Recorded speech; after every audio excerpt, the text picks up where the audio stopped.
Igual que en los anteriores temas, cuando hablamos de peritonitis, también vamos a hablar un poco de lo que es anatomía, y esto ya lo hemos estado refiriendo en los anteriores temas, de que el peritoneo anatómicamente tiene son dos, ¿no? El peritoneo visceral y el parietal.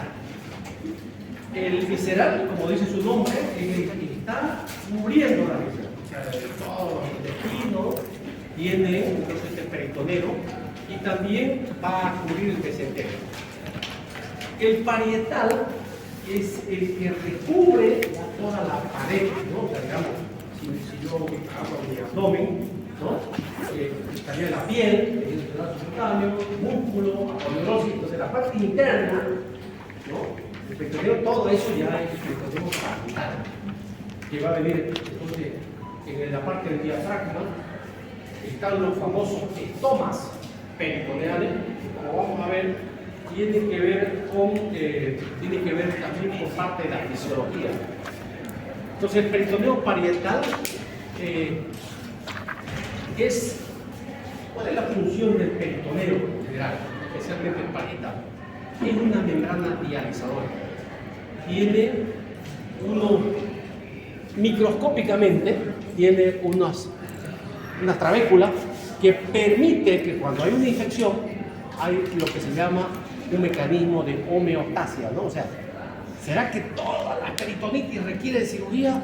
No, les cuento que muchas veces hay un proceso autolimitado, o sea, el organismo tiene capacidad de reabsorber líquido y reabsorber aire. ¿Cómo lo reabsorbe? Mediante estos estomas que están en la peritoneo, el parietal. Por lo tanto, nosotros el peritoneo normalmente es liso, es brillante, vale el término, ¿no? No tiene antracnosidades y tiene un líquido que no es cuantificable, pero permite que es el lubricante, es como los motores del aceite, ¿no? O sea, que te permite que no haya adherencia. Eso es lo que permite. Por lo tanto, se habla de que en el líquido peritoneal hay entre 2.000 a 2.500 células por ml, ojo, ¿verdad? Pero se puede cuantificar porque vos podés hacer exopeado para eso. ¿Qué encontramos? En los procesos inflamatorios hay macrófagos, linfocitos, polimorfos nucleares. Es lo que estoy diciendo, es el primer mecanismo de defensa que tenemos nosotros, lo da el peritoneo.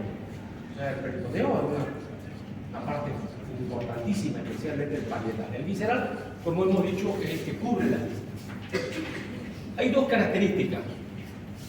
El peritoneo parietal, hemos dicho, que es el inervado. Por eso es que encontramos el signo, por ejemplo, del Bloomberg en la apendicitis aguda cuando hacemos, ¿no? Por eso es que hay el Murphy en la colecistitis. ¿Qué significa? Que ya hay compromiso del peritoneo parietal. Cuando solamente el apéndice el que está inflamado, no hay todavía más que el peritoneo visceral, ¿qué signo habría? Hay un signo. ¿Qué signo? Más burde, porque el punto es la ubicación, ¿verdad? Del dos tercios interno con el externo, ese punto se convierte en signo cuando yo palpo y duele. Pero ahí que está inflamado el peritoneo visceral. No hay dolor a la descompresión todavía, solamente. ¿Y por qué duele? Fíjense, ¿por qué duele? Normalmente el visceral duele por distensión, o sea, no tiene inervación, pero se distiende tanto, y en la apendicitis hemos dicho que empieza una fase congestiva, ¿no? Ustedes mismos lo han dicho cuando han estado hablando de abdomen agudo, ¿no? Inflamatorio. Entonces, una parte de. Entonces, las vísceras duelen por distensión. ¿Quién de nosotros no ha tenido, por ejemplo, cuando come mucho, dice, ¡ay, me duele el estómago! Dice, ¿no? ¿Por qué te duele el estómago? Porque llenaste, y al llenarte se distiende, y entonces ese es el tipo de dolor, es un dolor sordo, no es localizado, sino es un dolor que vos no lo podés localizar. En cambio, el dolor del parietal, al ser inervado, ese se localiza, podés localizar. Cuando es, por ejemplo, el Bloomberg, el Murphy, son localizados. Si fuera el dolor generalizado, ¿qué se llama? Tuneo de Musi. El tuneo de Musi es la reacción peritoneal generalizada. Bien, ahora entremos ya a hablar de lo que son la enfermedad inflamatoria o infección intraabdominal propiamente dicha. ¿Qué es la infección intraabdominal o la peritonitis en este caso? Todo lo que sea itis es inflamación, ¿no? Otitis, sinusitis, artritis, todo itis es inflamación. Entonces la peritonitis viene a ser una inflamación del peritoneo. Son tres causas, ya lo vamos a ver ahorita, para que haya peritonitis. O sea, tres posibilidades: peritonitis primaria, secundaria y terciaria. Pero en concreto, cualquiera de ellas, lo que especialmente la secundaria, es por perforación en el tracto gastrointestinal. ¿En qué caso, por ejemplo? Puede ser una apendicitis, puede ser una úlcera perforada, en la colecitis perforada. Entonces, eso es una peritonitis secundaria a una inflamación de un órgano. ¿Van a seguir? ¿Ah? No voy a calentar a ninguno de los chicos que están diciendo que hay abuso, ¿no? ¿Hay abuso o no hay abuso? Por lo menos de mi parte, yo siento que sí hay abuso de ustedes. ¿Se animan a hacer una pequeña entrevista? Sí. ¿Alguien quiere hablar? A ver, decía yo, entonces la infección intraabdominal se va a deber a tres causas.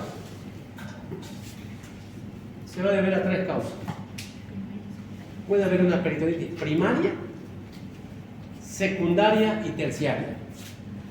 La peritonitis primaria, ya después lo vamos a desarrollar mejor, pero me adelanto porque es bueno que lo vayan sabiendo, es aquella inflamación del peritoneo. Se inflama, pero no es causado por ningún órgano interno. O sea, viene de afuera, entre ellas alguna de las pelvis, peritonitis, por ejemplo, en las mujeres puede provocar peritonitis, sí, una infección transvaginal de una señorita o señora, por vía ascendente, llega al útero y por la trompa puede provocar inflamación, por ejemplo. Entonces, eso es una peritonitis primaria. Las secundarias son por órganos del abdomen: intestino, apéndice, divertículo, vesícula, lo que ustedes quieran que se inflame, puede provocar una peritonitis secundaria. Y la terciaria, la más grave de todas, que también la vamos a hablar, es cuando ha habido una peritonitis secundaria, normalmente maltratada. O sea, no se trató bien, quedó como recidiva y por lo tanto medio que mejoró y de repente otra vez se empeora. Eso es lo que son los tipos de peritonitis. Cada uno de ellos tiene sus características propias. Y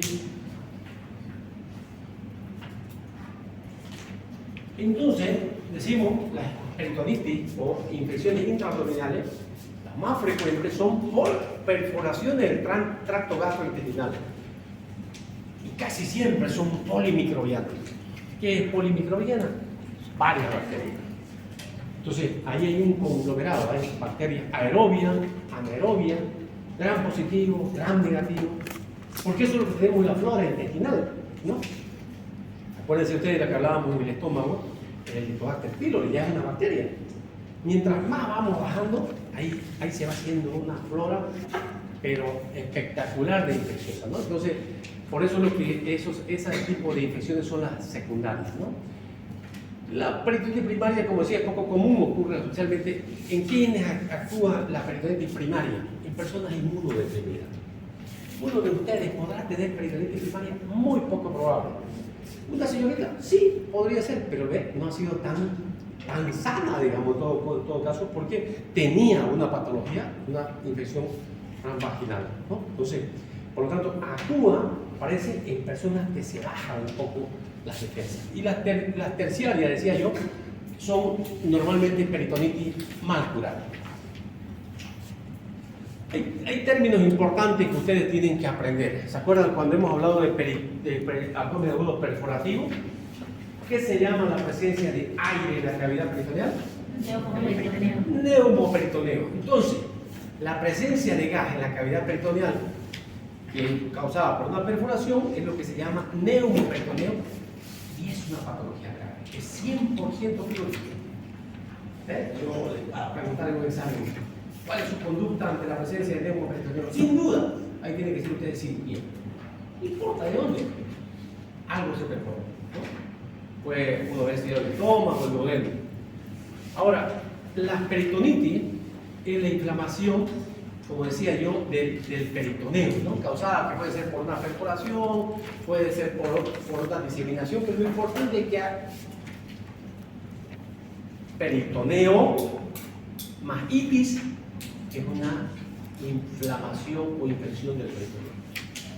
Son términos como esos que a veces en la nomenclatura médica ustedes tienen que saber. El diccionario médico es importante. O sea, la nomenclatura médica ustedes tienen que ir conociéndola. Y de repente también si uno va leyendo, en nomenclatura va aprendiendo patología, porque le va a permitir ir avanzando. Entonces, hagan ese ejercicio, búsquense un diccionario médico y vayan leyendo y se van a dar cuenta que ahí está el mismo concepto y van a ir aprendiendo algún tipo de patología. No le voy a decir la fisiopatología, para eso estamos nosotros, ¿no? Pero ya van a ir conociendo términos médicos. Cuando hay mucho líquido en la cavidad peritoneal, se llama ascitis. Estos pacientes que tienen ascitis son los más candidatos a ser peritonitis primaria. ¿Quiénes tienen ascitis? ¿Quiénes acumularán ascitis? Yo les mostré una imagen, ¿se acuerdan cuando hablábamos de hipertensión portal, cuando hablábamos de varices esofágicas? ¿Qué tenía ese paciente? ¿Cómo? Cirrosis hepática. Cirrosis hepática, entonces siempre estamos hablando de un paciente grave. ¿Qué otro paciente podría ser ascitis? Insuficiencia cardíaca, no, muy bien, otra patología más, igual. Y la tercera podría ser para los pacientes que tienen insuficiencia renal. ¿No? Los renales también pueden hacer así. Son pacientes graves, sobre mojado, llovido, ¿no? Sobre una patología grave, ellos son los candidatos a que se infecte todavía el peritoneo. Por lo tanto, vamos a ver que la mortalidad es alta de esto, ¿no? Aquí estamos viendo, por ejemplo, una perforación de colon. ¿Ve? Este es el colon con su perforación y todo este fibro que ha venido a bloquear. Aquí de repente no se está viendo muy claro, pero todo esto es fibrina. Entonces, ¿cuál fue la causa de la perforación del colon?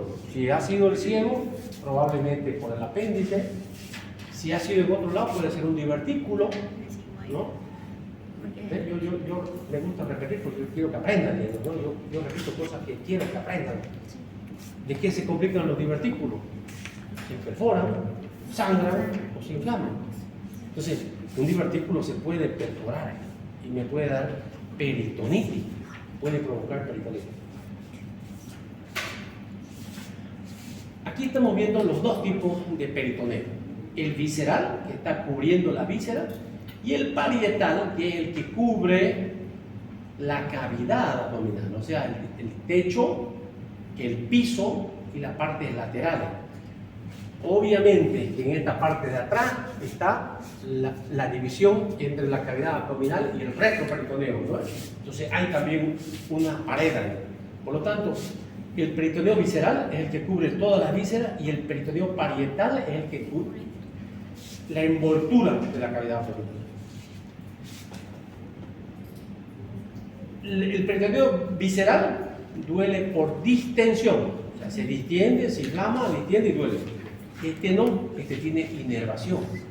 Entonces, cuando hay una infección, por ejemplo, aquí está la vesícula y aquí está el vagino, perdón, este es el hígado y aquí abajo está la vesícula. Si se inflama la vesícula, entonces en esta zona, es lo que hiciste, el Murphy. Si se inflama el apéndice acá, entonces va a haber el Bloomberg. Si aquí no se está viendo, o sea, por ejemplo, está el colon ascendente, transverso y el descendente no lo han pintado para que se vea el delgado. Entonces el descendente viene así y sale por acá, ¿no? En esta zona, el descendente, hay muchos divertículos normalmente. Entonces a veces se provoca lo que se llama apendicitis del lado izquierdo. ¿Ven? Igual, vamos a ver entonces la irritación del peritoneo. En una imagen laparoscópica, esto es lo que ves. Esto es una peritonitis. Miren, ya hay fibrina y ahí que están viendo pus. Acá igual. Esto es fibrina, la vesícula, fibrina, pus. Yo tengo una peritonitis. Otra peritonitis. Son diferentes casos. ¿Qué es peritonitis? Inflamación del peritoneo. Causa. Puede haber primaria, secundaria y terciaria, ¿no? Entonces puede ser primaria, secundaria y terciaria los tipos de peritonitis.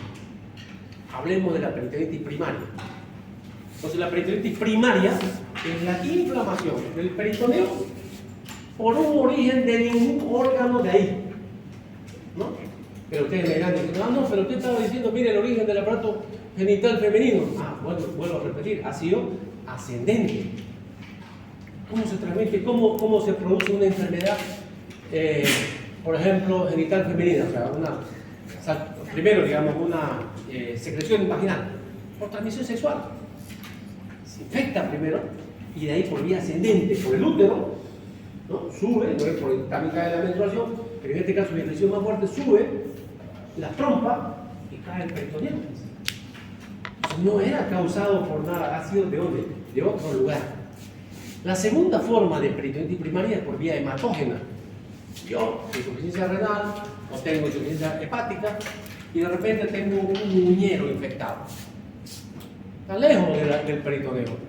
¿Y se puede infectar el peritoneo? Sí, porque la infección por vía hematógena pudo venir hasta el peritoneo. Por migración transmural, de repente tengo una gastroenteritis, una shigelosis. Entonces, la infección estaba dentro de la luz, pero por vía transmural avanzó, pero no es en cualquier paciente, ya he dicho, en pacientes que son normalmente inmunodeprimidos. Y por último, puede ser por contigüidad a través de los linfáticos, ¿no? Los linfáticos, ¿quiénes son? Son un ganglio que detienen la infección, ¿no? La infección se quiere ir por vía linfática, detienen, pero a veces ahí claudican los ganglios linfáticos y entonces de ahí puede más bien provocar la infección del peritoneo. Entonces son las causas o cómo se producen los 4 mecanismos de que puedan aparecer las peritonitis primarias. ¿Cuál es la más común? Obviamente la hematógena en pacientes inmunodeprimidos, ¿no? A distancia. Yo a veces pregunto, en los exámenes de grado, a veces les pregunto a los que están dando corte, ¿qué busca un examen de grado? Bueno, ¿será que yo digo la verdad, debe tener sentido común la persona, ¿no? Y digo, a ver, viene un paciente con una hernia, ¿no? Hernia inguinal, no está complicada, por lo tanto es una hernia normal, y se le hace el preoperatorio. ¿Qué es el preoperatorio? Se le pide laboratorio, cardiológico, ¿no? Y entonces uno lo que hace, en este caso, es yo les pregunto, el paciente cardiológicamente está bien, pero en el hemograma aparece 18.000 leucocitos, 4 millones de glóbulos rojos, y 18.000 leucocitos. ¿Indica cirugía programada para ese paciente con esos leucocitos? Le pregunto. ¿Qué significa la leucocitosis? Entonces hay una infección en algún lugar. ¿Y qué es lo primero que debería hacer? ¿Para qué se hace el preoperatorio? Para disminuir los riesgos de morbimortalidad, ¿no? Si yo no quiero operar de hernia al paciente y de repente el paciente tiene un absceso axilar y por eso es lo que está con leucocitosis, no lo debo operar. ¿Hasta cuándo? Hasta que solucione su problema de infección. O sea, si tiene infección urinaria, si tiene infección en cualquier lugar, no se debe operar. ¿A no ser qué? ¿En qué caso lo tendríamos de la hernia? Cuando se ha estrangulado la hernia. Ahí ya pues no podés esperar de hacer la infección, pues se te va a morir por la hernia estrangulada del paciente. Entonces, vean ustedes que eso hay que tener bien claro. Esto es lo que es el útero, ¿no? Están los ovarios, la trompa. Entonces ustedes ven que por vía ascendente puede subir la infección y por las trompas caer a la cavidad peritoneal y puede provocar una pelvis peritoneal. Yo les comenté y he dicho que por qué se debe preguntar si una señora o señorita sobre periodos menstruales. Primero, para descartar si hay o no hay embarazo. Segundo, para ver si no hay infecciones. Tenéis que preguntar. Yo, como cirujano, igual cuando teníamos los residentes, los dejamos los residentes, vienen, te presentan los casos y de repente vos, ¿no? Me lo pintaron igualito que una peritonitis de origen apendicular, ¿no? Cuando entramos a la cirugía había mucha pus y el apéndice estaba chalenga, el apéndice. Las trompas estaban de este grosor de acá, o sea, un pío salping, todo, pero no de donde salía hasta acá, entonces salía justo. ¿Qué tenía la paciente esa? Un pío salping, y de ahí hizo la peritonitis. ¿Estuvo bien que lo opere? Bueno, yo tuve que justificar, pero no era correcto, porque eso se podía hacer tratamiento médico, es una peritonitis primaria, o sea, vos le haces cultivo y lo podés controlar, porque la infección fue ascendente. Acabó haciéndose el tratamiento, o sea, como quien dice, lo único que hicimos fue entrar, lavar, sacar el apéndice para justificar, nada más. Y yo sé que lo graban y lo están grabando, pero yo nunca me he negado porque no he dicho. Uno se puede equivocar, ¿ya? ¿En qué cosa? Dice en el diagnóstico, pero no te podés equivocar en la conducta. La conducta era diagnóstico, era abdomen agudo quirúrgico. ¿Cuál es la conducta? Quirúrgica. No lo pidas, ya, ve, no te equivocaste. Preferible, ya he dicho, en cirugía a veces pecar por exceso y no por déficit. ¿No? Claro, ¿cuál fue el castigo que recibió el colega del residente en ese tiempo? La semana de no operar, ¿por qué? Porque él no hizo buena su anamnesis. Porque si él le había hecho bien la anamnesis, de repente no habíamos dado cuenta. No la presentó así. Entonces, se puede provocar, veamos que hay peritonitis de ese tipo. ¿Qué tiene? ¿Cómo se presenta el paciente con peritonitis primaria? Obviamente va a estar séptico, va a tener náusea, va a tener vómito, fiebre, dolor abdominal. No existiría la posibilidad de si no hay dolor abdominal. Y es un dolor generalizado porque no irrita una partecita del peritoneo. O sea, se inflamó, pues no es como algo que empezó en un sitio. Por bien, el hematógeno inflamó el peritoneo y no te va a decir en qué partecita, no. Se inflama completamente, ¿no? Entonces, estos pacientes tienen resistencia muscular. Si hacemos semiología, como decíamos, primero la infección, ¿no? Luego ocultación. La ocultación, ¿qué va a ver si hay peritonitis? Ilio, fluido hidroaéreo hipoactivo con el agua. Entonces, hemos dicho también que las peritonitis primarias normalmente son pacientes que tienen una otra patología. En este caso, al ser pacientes que tienen cirrosis, los cuadros son insidiosos. ¿Qué significa insidioso? O sea, lento. No es como un abdomen agudo de un apendicitis o de otro, o sea, que aparece. No, el paciente, un cirrótico ya está sufrido. Ya. ¿Se acuerdan cuando le mostraba la foto de la paciente con tuberculosis peritoneal? Le decía en esa paciente, claro, la pobre tenía dolor de repente antes, ¿no? Por su tuberculosis. Pero ya con la perforación como que le apareció más dolor. Entonces, pero ¿cómo saber la intensidad de un dolor al otro? Entonces, por eso se justificaba y nadie la tocaba. En los pacientes cirróticos pasa lo mismo. Porque el paciente ya viene, ya estaba hinchado, ya estaba dolorido, ¿no? Malestar. Ah, ¿qué cambia? ¿Qué todo? Que empieza a tener fiebre, ¿no? Náusea. O sea, se suma a lo que ya tenía. Y entonces en estos pacientes lo que hay, como les decía, el abdomen es muy importante. Y a veces se puede enmascarar en estos pacientes porque cuando el hígado, o sea, normalmente cirrótico el hígado se hace más chico, pero cuando en algunos pacientes el hígado se hace más grande, ¿por qué duele el hígado? En la insuficiencia cardíaca, ¿por qué duele el hígado? ¿No han llevado todavía insuficiencia cardíaca? En la insuficiencia cardíaca, cuando el paciente hace edema, hace disnea, ¿verdad? De semiología, de repente le han enseñado, hacen también dolor en hipocondrio derecho. Y si vos por ahí le haces una ecografía y pillas cálculo, ¡wow! Digo, esa es la causa, ¿no? No tiene nada que ver en ese caso. El dolor en el paciente con insuficiencia cardíaca por congestión es una víscera. Distiende la cápsula y provoca dolor. Por eso es que al cardiópata le dan diurético, orina y también le desaparece un poco el dolor. ¿Ves? Entonces, eso es lo que es importante. En la inflamación abdominal hay hipertonía porque hay abdomen en tabla, dolor de una intensidad moderada, la palpación de todo el abdomen, por lo tanto, podés encontrar incluso reacciones peritoneales como buleo negocio, porque es un dolor que se irradia, digamos, en todo el abdomen, ¿no? ¿Cómo se hace el diagnóstico de la peritonitis primaria? ¿La ecografía me ayudará? Sí, pero la ecografía te va a hablar de líquido, te va a hablar de líquido peritoneal, te va a decir, hay líquido en la cavidad peritoneal, en el abdomen, ¿no? Pero no te dice qué cosa es. la ecografía te va a ayudar a que funciones de forma adecuada. O sea, como hay tanto líquido, el diagnóstico se hace por función. O sea, tenés que, como hay tanto líquido y vos estás sospechando, entonces funcionás y ese líquido lo envías a patología, o sea, laboratorio. Por ejemplo, hallazgo de más de 500 leucocitos o polimorfos nucleares por ml, es un hallazgo positivo. Disminución del pH por menos de 7.35, aumento en los niveles de lactato mayor a 32. Estos son que te están diciendo en este análisis bioquímico, o sea, el cirujano, en este caso ustedes médicos generales, ¿cómo que han hecho? Funcionar. ¿Guiado con qué? Una ecografía. ¿Por qué? Para que no perturbe el víscera, entonces para que veas dónde hay más líquido y está más lejos la víscera, entonces para eso te sirve la función guiada, se llama, ¿no? También hay combinación de neutrofilia con gradiente elevado. O sea, en realidad, el resto del laboratorio, o sea, del diagnóstico, te lo hace ¿quién? El bioquímico. El bioquímico que te va a reportar todos estos datos, ¿no?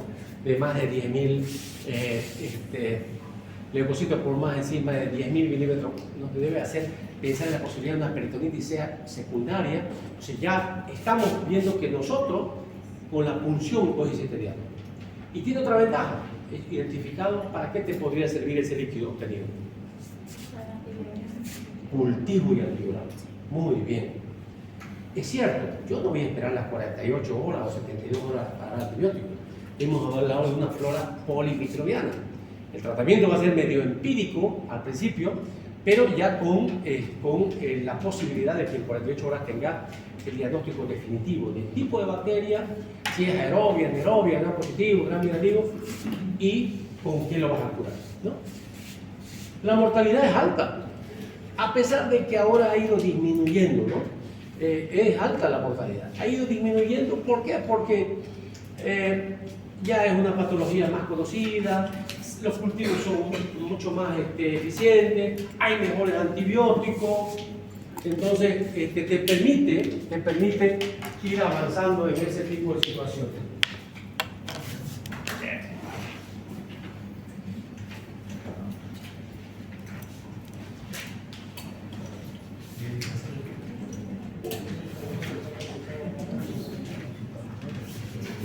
¿Alguna pregunta de acá? Estaba mal cargada. Vamos a revisar. ¿Alguna pregunta? El tratamiento empírico, ¿qué antibiótico sería? Siendo que Si hemos dicho polimicrobiana, a ver, ¿qué empezaríamos? ¿Cómo empezaría yo? Si digo polimicrobiana, significa que tengo que pensar en todos los tipos, ¿no? ¿Qué empezaría dando? Para gram positivo, ¿qué haría? Sí, los cefalosporinos podrá ser de primera, de segunda o de tercera, que si es peritonitis, yo también me inclinaría por una de tercera, gram positivo. Para gram negativo, un aminoglucósido. Farmacología, la amicacina o la gentamicina, son para gram negativo. Esos son para gram, esos son aerobios. Y para los anaerobios,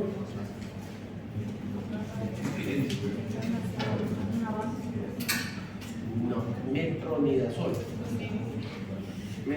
Entonces, hay también otros tipos, pero esos son los más básicos. Ustedes me han preguntado qué le daría.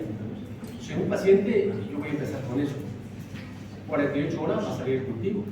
Me va a identificar la bacteria y probablemente me dice resistente a la amicacina, pero me va a decir específicamente que de repente es sensible a la clindamicina. Entonces me va a decir, pues no, o sea, me va a permitir que, por eso es importante, les decía, que nosotros veamos con qué patología, con qué tipo de bacteria estamos, con qué tipo de bacteria estamos ahí hablando. O sea, para eso sirve el cultivo, ¿no? Gracias. Pero no puedes esperar las 48 o 72 horas hasta que salga, si no se te mueve tu paciente de sepsis. Tienes que empezar. Ahí le estás dando un escopetazo, no sabes cuál es el específico. Uno de los problemas que tenemos ahora es que no hay, en bacteriología les han enseñado cómo se hacen los cultivos, ¿verdad? Por las cajas, ¿no? Pocos laboratorios hacen cultivo de anaerobio. La mayoría solamente te hacen de aerobios. Gram positivo o gram negativo. Entonces, también hay que tener presente, si yo creo que un anaerobio, entonces debo buscar un laboratorio que me permita que vaya, que haga ese tipo de situaciones, ¿no? O sea, investigue ese tipo de situaciones.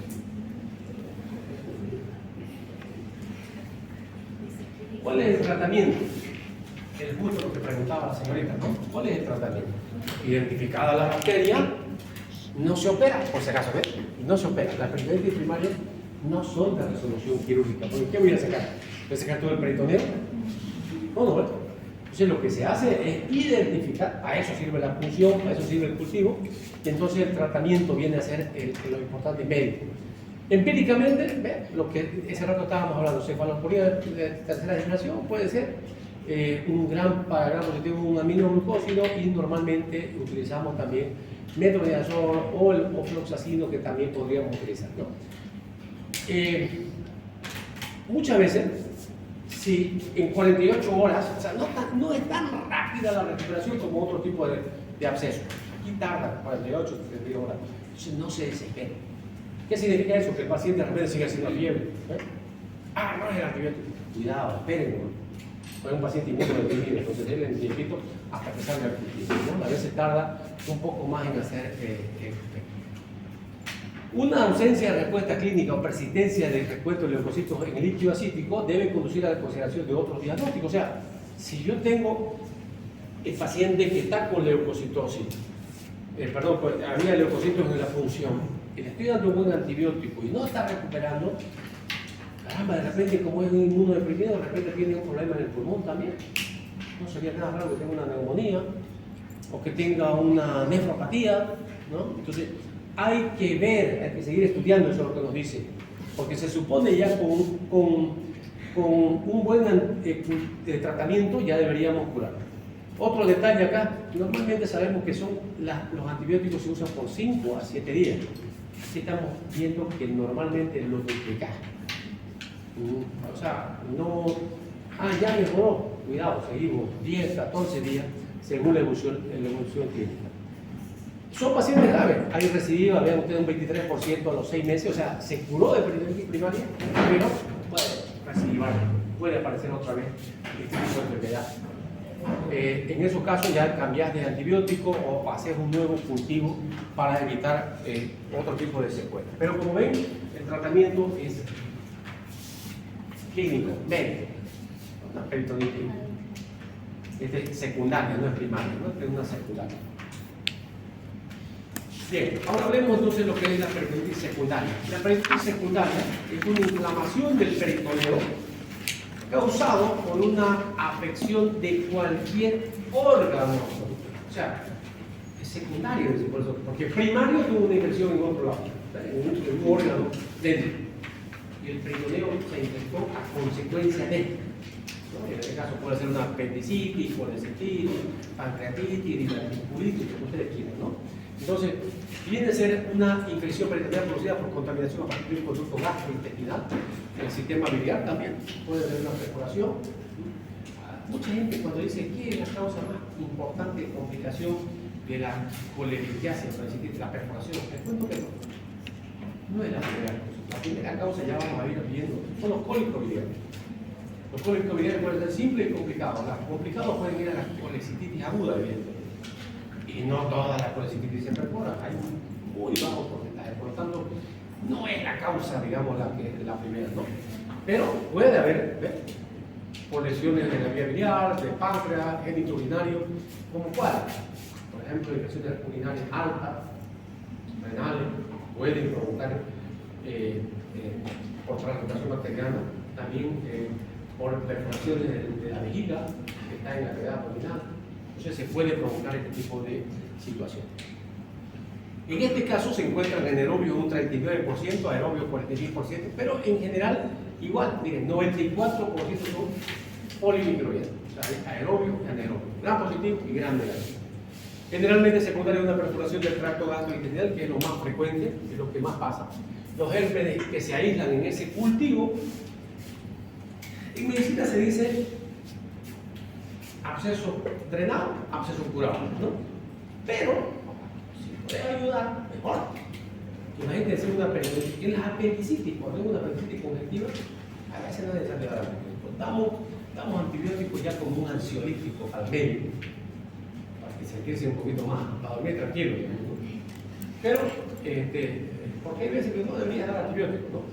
Hay una peritonitis, cuando está el paciente medio choqueado, séptico, claro que hay que dar antibióticos, y mejor se hace cultivo. Entonces, ahí es lo que se identifica, ya les decía, el mayor porcentaje son Escherichia coli, Klebsiella, Proteus, Enterococo. Vean ustedes, es importante que nosotros hagamos. Cada uno de ellos va a responder a un determinado tipo de antibiótico. ¿Podemos empíricamente dar? Claro, hacer lo que ya les dije, el esquema triple. Pero eso es empírico. ¿Cómo lo conocemos? Como un cultivo. Cultivo de antibióticos, ¿no? Entonces, eso es lo más importante en estos casos. Esto es lo que es peritonitis secundaria. Puede ser, vean ustedes, por una perforación por un válvulo, por divertículo, puede ser por problema de la vesícula, puede ser del páncreas, puede ser problema del intestino delgado, grueso, perdón, el apéndice del grueso. Entonces, son causas de peritonitis secundaria. ¿Son secundarias a qué? A un órgano abdominal infectado. Aquí estamos viendo un absceso hepático. También puede provocar, ¿verdad? Podría provocar, digamos, un absceso hepático, una peritonitis secundaria. ¿Secundaria a qué? A este absceso. Aquí estamos viendo una peritonitis secundaria a qué? A una apendicitis. Un apéndice que siempre puede provocar peritonitis. Lo lógico es que operemos una apendicitis. ¿Hasta cuándo se considera apendicitis? 24 horas. Después de 24 horas ya no es apendicitis. Son complicaciones de la apendicitis. Puede haber peritonitis localizada cuando se trastorna, o peritonitis generalizada cuando es todo el abdomen. Esta es una perforación grave del ciego. El apéndice estuvo mucho tiempo ahí infectado, bloqueado, y la misma bacteria digiere el resto de los tejidos. Entonces queda como un boquete. ¿Se podrá suturar ahí? Imposible. Es un tejido que queda friable. O sea, está a punto y se te desgarra. ¿Qué se hace? Se coloca un drenaje, una secostomía. Ese drenaje se lo ha introducido dentro del orificio y lo va a buscar hacia afuera. ¿Qué estás haciendo? Conduciendo la infección hacia afuera. O sea, el resto la va, ¿no? La va. Y este orificio, como no lo va a poder cerrar, está viendo un drenaje. Entonces se está haciendo una secostomía de la perforación hacia afuera. Va a salir las heces fecales, lo que ustedes quieran, va a salir por ahí. ¿Hasta cuándo? Hasta que desaparezca la infección. Una vez que desaparece la infección, ya después de un tiempo reconstruirá al paciente, pero ya no tiene infección. No va a ser definitiva su secostomía.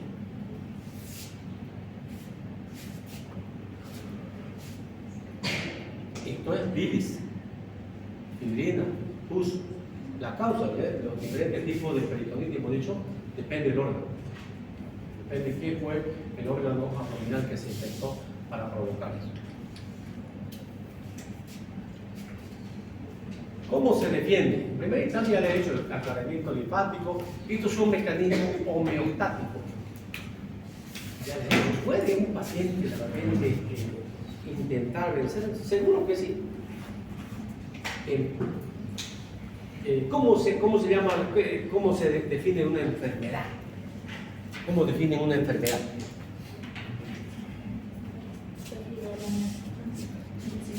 Para que diga salud, ¿qué debe haber? Un equilibrio. Entonces, para que diga enfermedad, debe haber un desequilibrio. Entonces, estos son mecanismos homeostáticos nuestros. Muchas veces son el primer mecanismo de defensa que tenemos. No significa que no vamos a curar. Pero algo hizo el organismo, ¿no? Lo peor es que no haga nada, ¿no? Entonces, puede haber el aclaramiento linfático, fagocitosis, secuestro de fibrina, viene el epíplogo y bloquea. Entonces, es la primera fase para que se produzca ese tipo de situación. Intenta el organismo. Funde esos mecanismos rápido. Está muy grave la cosa, la infección está más fuerte que los mecanismos de defensa. Ahí está la enfermedad. Entonces, se puede convertir en peritonitis. ¿Cuál es la clínica? Casi sería lo mismo, ¿no? Pero ¿cuál es la diferencia? Que aquí empieza con un dolor localizado dependiendo de la víscera afectada. Si empezó en la vesícula, en el hipocondrio derecho será por el dolor. Si fuera de inicio de la apendicitis, en la fosa ilíaca derecha. Si fuera un divertículo del lado del sigmoide, va a ser en el lado izquierdo. Entonces, va a depender ese dolor abdominal dependiendo de la víscera afectada. Hasta que se haga obviamente generalizado, porque ya le estoy diciendo que puede llegar a eso. ¿Qué más tiene? Lo mismo que el otro, náusea, vómito, fiebre, sensación febril. O sea, lo otro es signo de sepsis, ¿no? Malestar general, hipotensión, taquicardia, es un signo de sepsis, pero en cualquiera de los casos. Hay mal estado general, leucocitosis, ¿no? Puede haber reacción peritoneal y va a empezar en el mismo lugar donde hemos dicho el órgano afectado, para hacerse luego de forma generalizada, ¿no? En el diagnóstico, ¿qué pedimos? La clínica es muy importante. La clínica es muy importante. Pero ¿qué pedimos? Pues en un hemograma vamos a encontrar leucocitosis o depresiones. Eso va a ser importante. Cuando la causa fue pancreática, puede haber aumento de amilasa. También se eleva la amilasa en las perforaciones. ¿No? La ecografía abdominal será importante. Yo dije, no, en apendicitis yo no pido, honestamente, nunca pido una ecografía. Ah, caramba, pero si ya me viene un paciente con peritonitis, normalmente pido. ¿Por qué? Porque me va a permitir, digamos, hacer diagnóstico hasta diferencial. Entonces, la ecografía abdominal me va a hablar de colecciones purulentas, me va a hablar de dónde más o menos puede estar la mayor contaminación en el abdomen, ¿no? Ahora, si hablamos de efectividad y sensibilidad, obviamente la tomografía es mayor. La tomografía te puede llegar hasta el 100% de sensibilidad. Si ustedes tienen un paciente que está con cirrosis hepática, que tiene insuficiencia renal y están sospechando, no duden en pedir una tomografía. Ese paciente amerita que ustedes lo trasladen. No se puede quedar con ese paciente en una familia. Ah, pero usted dijo que hay que pedir un hemograma, sí. ¿Y qué te va a ayudar el hemograma? Te va a decir leucocitosis. Pero ustedes están sospechando que haya más. ¿Cómo van a ver? Y la tomografía da una sensibilidad cercana al 100%. Entonces, no hay duda, acá tenemos que pedir este tipo de situación, ¿no? La radiografía simple del abdomen me puede ver, claro, me puede servir si hubiera perforación, ¿no? Si hay perforación, vamos a ver el neumoperitoneo, o también podemos ver cómo está el resto de las vísceras, digamos, si hay niveles hidroaéreos, filas de monedas, para ver eso, ¿no? Pero, como ven, eso es lo más importante. Antes se hacía el lavado peritoneal y no sé si ahora o alguien me preguntó si era difícil colocar un tengo como drenaje, no me acuerdo si fue aquí que me preguntaron. ¿Qué es el tengo? El tengo es para hacer diálisis peritoneal, ¿no? O sea, para pacientes que tienen insuficiencia renal. Es un procedimiento que lo hace con anestesia local, ¿no? Por debajo del ombligo, ingresa por piel, dentro del subcutáneo, hasta el peritoneo, introduce y eso sirve para hacer diálisis. Ese mismo procedimiento se llamaba o se llama lavado peritoneal diagnóstico. ¿En qué caso se hacía? Cuando tenías dudas de que había una peritonitis, ¿no? Y entonces le ponías eso y hacías lavado, así como dice su nombre. Claro, si te salía pus por el tubito ya está, ¿por qué más iba a hacer, no? Pero ¿qué tal si de repente no salía, pero vos querías ver si había o no en otro lado? Entonces, por el mismo tubo se le mete suero estéril, fisiológico, entonces, adentro, y después lo bajás el frasco del suero acá, y entonces por presión, si igual, después él mismo lavó allá y se salió. ¿Qué haces con ese suero? Lo mandás al laboratorio para que el laboratorista te identifique. Eso era el lavado peritoneal diagnóstico. Ahora ya lo usamos poco. ¿Por qué? Porque hay ecografía. Entonces, ¿para qué vas a hacer un lavado peritoneal diagnóstico si tenés ecografía? Y además que la ecografía, el lavado peritoneal diagnóstico es cirujano dependiente, o sea, lo puede hacer solamente el cirujano. ¿Por qué? Porque si es positivo, alguien tiene que operarlo, ¿no? Entonces, no puede ser que alguien diga, yo no voy a hacer lavado peritoneal, entonces es positivo, ahora busque el cirujano, ¿no? Tiene que ser un cirujano, porque si es positivo, tiene que operarlo, porque es para un método diagnóstico. Entonces, hay diferentes tipos de peritonitis, vean ustedes, ¿no? ¿Y cuál es el tratamiento de la peritonitis secundaria? Primero, como viene en mal estado general, se llama restitución o restablecer el estado general del paciente. Entonces, se hace una reanimación, esos pacientes vienen deshidratados, vienen febriles, entonces lo hidratamos, le ponemos antibióticos, en concreto no hay tanto que correr tan desesperadamente. Ya está complicado el paciente, ¿para qué lo va a complicar más? Mejorar el estado general. Mejorar su estado general y luego de eso, sí o sí, estar así. O sea, ¿no? En una apendicitis yo voy a correr. ¿Por qué corro? Porque sé que si lo dejo pasar 24 horas peritonitis. Pues si ya está con peritonitis, mejor lo estabilizo. No significa que lo voy a dejar una semana, ¿no? Lo estabilizo en una hora, hago que ahorita mejor el paciente, corrijo su desequilibrio de ácido básico, le doy antibiótico y igualito planteo la cirugía. Entonces, esa reanimación va a ser responder la bulimia, hay que hacer, pero al final se debe pensar en lo de la cirugía, ¿no? Por lo tanto, estos pacientes vienen en mal estado general, en shock séptico. ¿Cómo sé que está con shock? Ya le digo, hipertensión, taquicardia, taquicardia, oligoanuria, alteración del estado de conciencia, así vienen estos pacientes. Por lo tanto, hay que operarlo y muchas veces acaban en terapia intensiva estos pacientes. ¿Qué hace el terapista? Nada, el terapista no es que nada, hace mucho, claro, pero él lo que tiene que hacer no lo va a operar, pero él va a ayudar a compensar el estado sistémico, el estado general. ¿No? Si está hipotenso, ustedes saben que cuando hay sepsis hay una vasodilatación periférica, ¿no? Hay una vasodilatación periférica. Entonces, si le mete volumen fuerte uno para subir la presión, ¿qué pasaría? ¿Qué va a pasar? Lo vamos a encharcar al paciente. Se va a ir a un tercer espacio. Porque, ¿cómo se define la presión? La presión arterial se define como la resistencia ejercida por los vasos arteriales, ¿no? Ante la salida de la sangre. Pero si no hay resistencia y no le metes volumen, el volumen se va a ir a distribuir y se va a formar edema y demás. Entonces, un paciente séptico, aparte de hacerle por lo que hace, utilizar qué cosa? Drogas vasoespásticas. O sea, para que te mejore la presión periférica, ¿no? Para que el paciente, en todo caso, mejore ya la dinámica. ¿Quién va a hacer eso? Normalmente, si es que está mal, pues una terapia intensiva.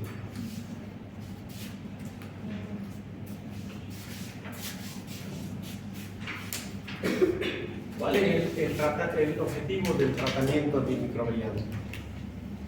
¿Se curan solitos con antibióticos? No. Pero te permite ir bloqueando los pacientes. O sea, inmediatamente está tu diagnóstico de peritonitis, usa antibióticos. Estás autorizado. No lo vas a curar, pero sí te va por lo menos reducir el hidróculo bacteriano, o sea, reduce, por lo tanto, ya estás haciendo algo. Evita tratar una bacteremia, eliminar la contaminación, o sea, a eso se usa el antibiótico. No te va a curar, te vuelvo a repetir. Vas a terminar operándolo y así vas a reducir. Pero esto tiene que ayudarlo, ¿no?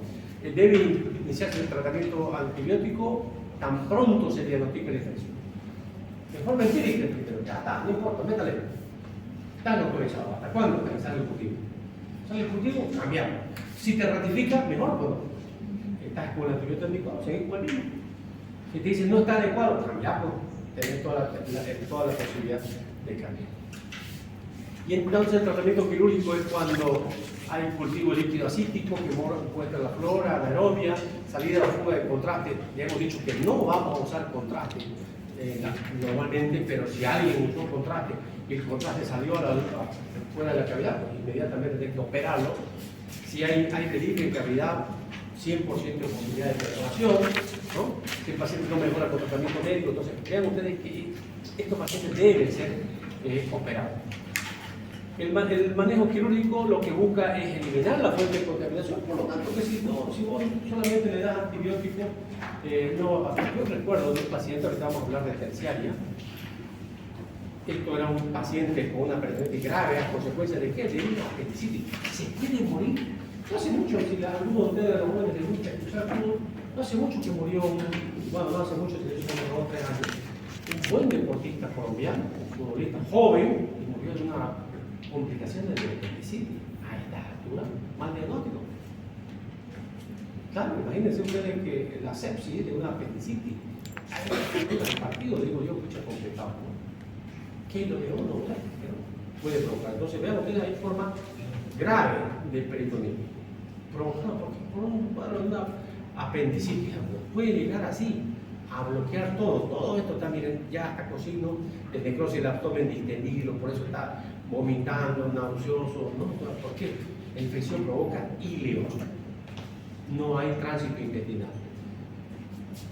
A veces, cuando operamos peritonitis, uno hace lo que se llama la parotomía contenida, o sea, abrir, se salen toditas las vísceras, lavar y no hay cómo los puedas meter.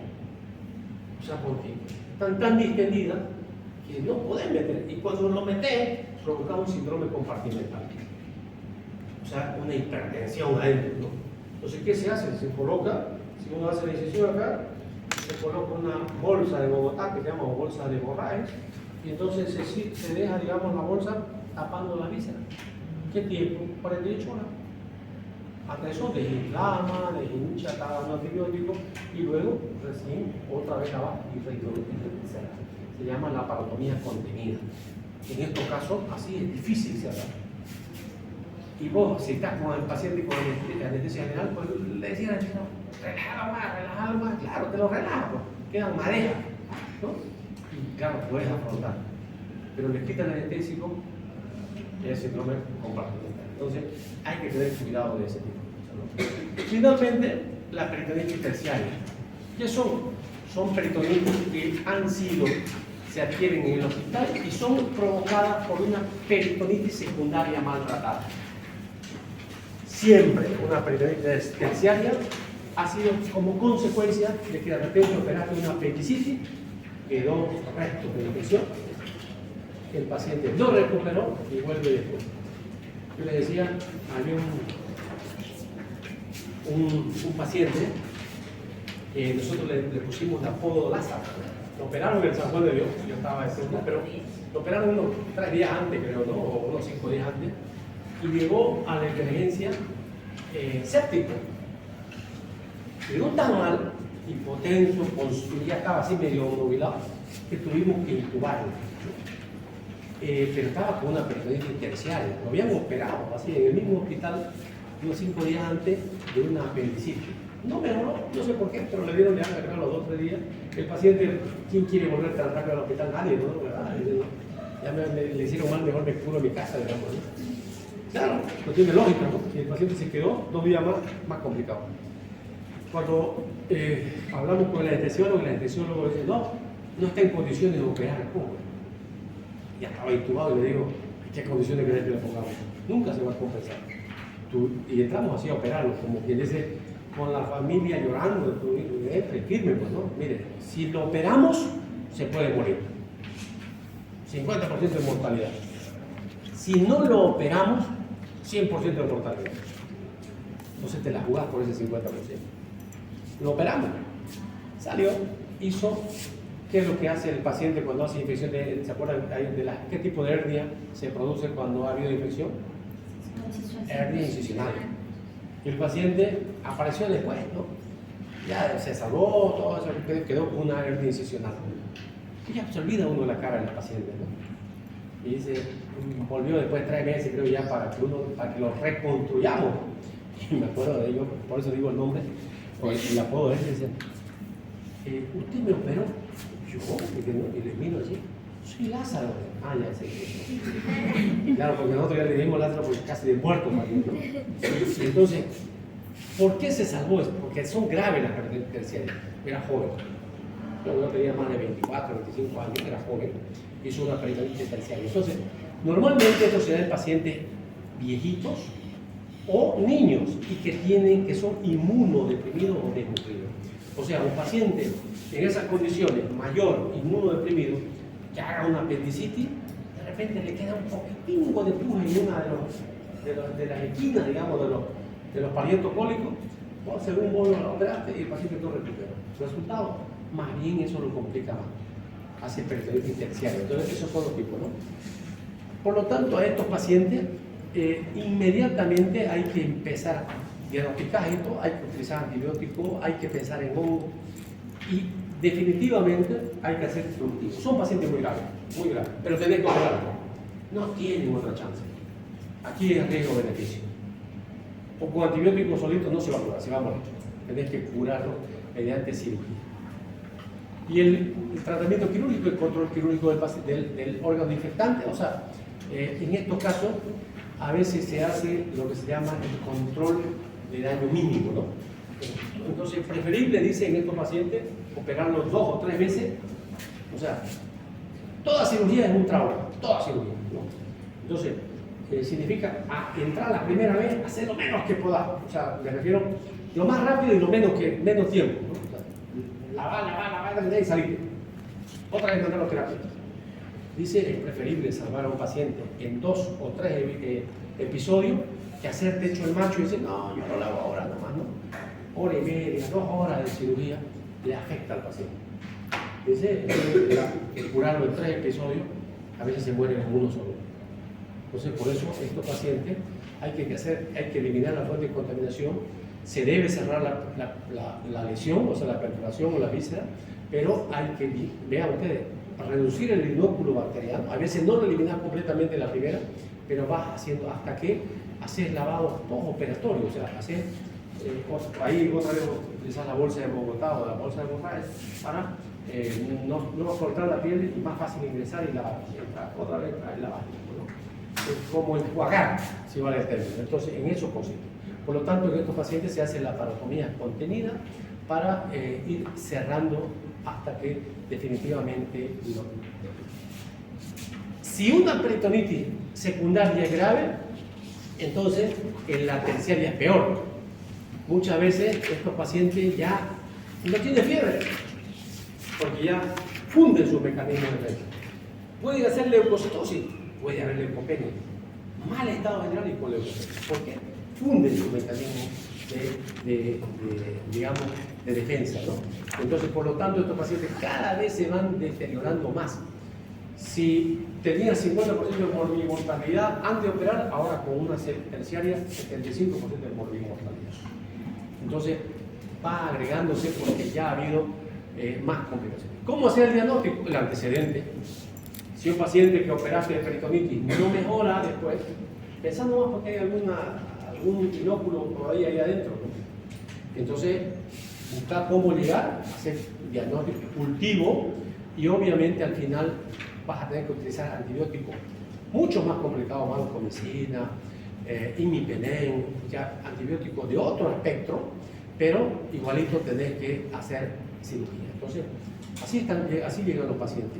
No se puede prácticamente, están completamente distendidos, entonces no se puede cerrar, ¿ves? Pero son peritonitis de terciaria. Pero, en concreto, para resumir, las peritonitis primarias son de otro origen, de tratamiento médico, antibiótico. Las secundarias son causadas por una infección abdominal, son tratamientos quirúrgicos, y las terciarias son complicaciones de una secundaria y de tratamiento más de otro origen. Muy bien. ¿Otra pregunta? ¿Otra pregunta? Cuando habló de la secostomía, doctor, ¿es un tratamiento o...? La secostomía es un tratamiento de emergencia, pero no definitivo. Es como una colostomía, digamos. La secostomía es del ciego. ¿Y la resección contraindicada? Está tan mal el paciente que vos tenés que hacer lo que yo dije. Primero, control de daño mínimo. Buscar no hacer muchas cosas. Mientras más bien resultados quirófano paciente, peor para el paciente. Intenta hacer lo mínimo y de mejor manera. En este caso, la secostomía te va a ayudar. No es muy difícil. Poner un catéter ahí en el edificio, abocarlo hacia afuera y tener una cirugía más rápida. Lo ideal fuera hacer lo que vos decís, ¿no? Hacerse cargos, como que dice, con un buen trofeo, muy bien, no tiene más preguntas, pueden retirarse.